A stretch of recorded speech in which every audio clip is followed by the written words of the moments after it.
Alright, so here is a quick update on what I'm experimenting right now with a build. And well, the main issue for other players that I was receiving feedback from, and also I think I will agree with them, is that the build was a bit too squishy. So having about 5k or just only over 5k ES was well, not enough versus some high damage spikes, especially spell damage, as other than 75% chance to block attacks, build really didn't have any other defense layer versus spells before. The main reason behind having a low energy shield, a 5k or even lower, was Vol's Protector chest. However, at the same time, this chest was one of the builds enabling unique items, simply because on how many power charges it could generate for each critical hit, whether it was melee or spell hit.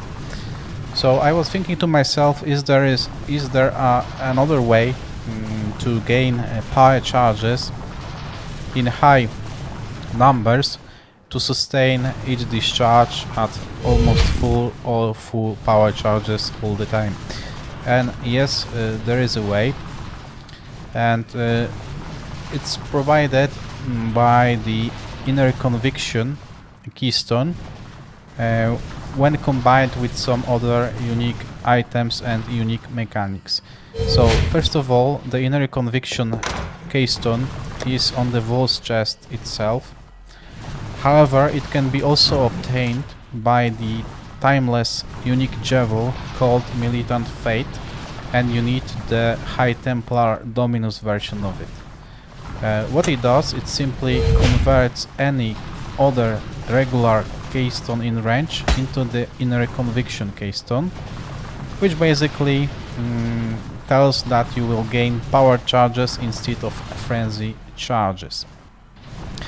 So you only must be careful where to socket it in the passive skill tree, because you will otherwise you can override some important keystones like the Elemental Equilibrium here, or CI here if you have a jewel socket right there. So I think this is the best spot, as you don't use either of those in the build. Yeah, that's that. So we are gaining power charges instead of frenzy charges. And there is a known, already well-known, I think, way to gain frenzy charges on hit, on every single hit, be it spell or melee hit. And this is done via the red trails, gain frenzy charge on hit while bleeding.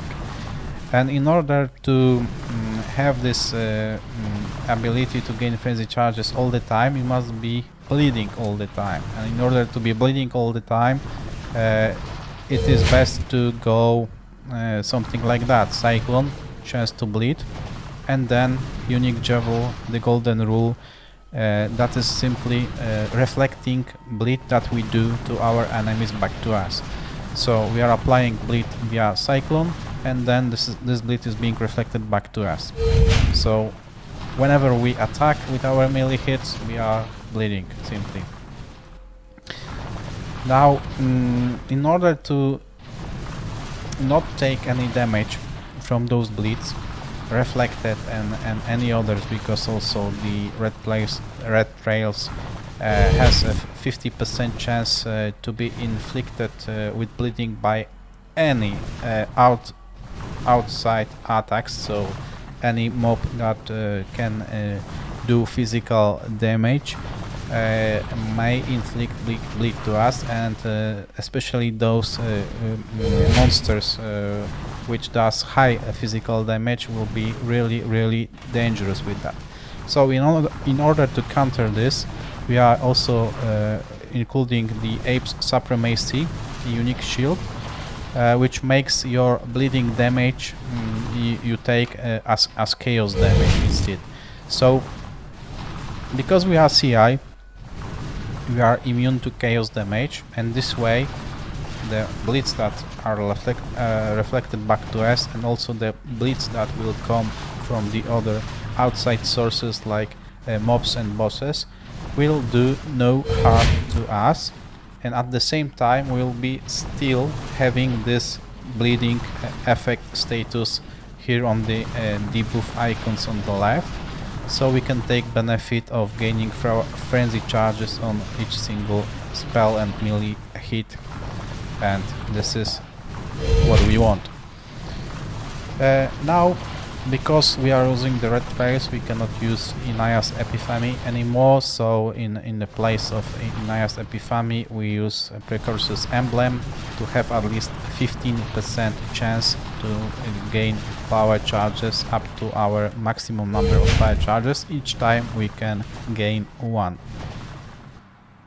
So that's that, and I will just quickly demonstrate that it will work in game. So let's do a quick bloom up and whatever.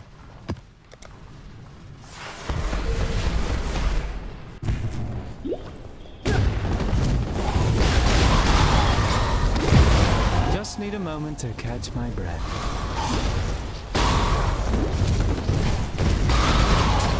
The bleeding status is still on the left. We are gaining power charges every single spell hits, so every time hard something, every time discharge hits, we are gaining charges.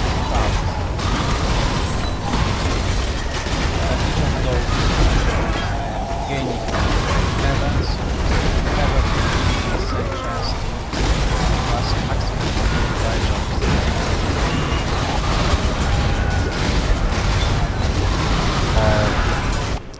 When we compare to the previous version of the build that was using the Wolf's Protector chest, we lose damage, and I estimate it's now about 70, maybe 65% of what the build had before.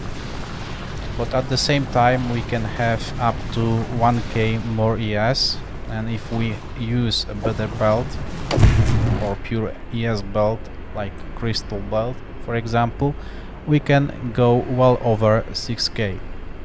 Also I'm using a Splendor with just 586 ES on it, so if you use a decent rare Val Regalia for example, however it will be paint to color, you can I think reach about 7k ES with this toon, so not too shabby. Now one more benefit, or maybe even two benefits,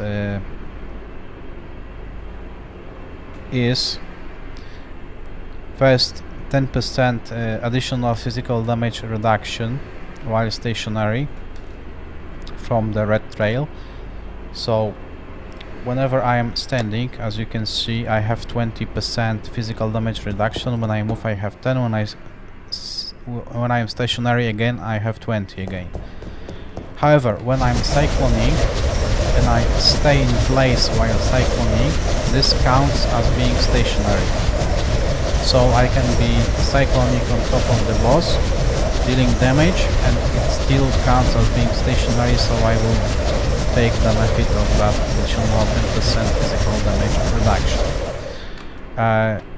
One more thing, because we will be bleeding basically all the time without taking any damage, we'll also take a benefit of that 15% increased movement speed while bleeding. There is one more thing here from the Ape's Supremacy. This is that plus 3% to all maximum resistances while poisoned. And because the golden rule will reflect not only bleed we do, but also the poison we inflict to our enemies, we can also take benefit of that. So if we can use a javel with a 5% chance to poison on hit, and this is on hit, so it basically means every spell hit, every melee hit and so on. we can then be also constantly poisoned, and while being so, we'll gain +3 to our maximum resistances, which will help to counter some heavy spell damage. So 6k ES or even a bit more, with 75% chance to block, with Fortify, and then if we can squeeze that additional jewel socket here, for example, we can take benefit of that +3 to maximum resistances to also counter some elemental and spell damage that we can't block otherwise. So that's that. I'm still testing, experimenting, changing things, and well, see you in the future video. I hope I will be finishing the build soon. Take care and good luck.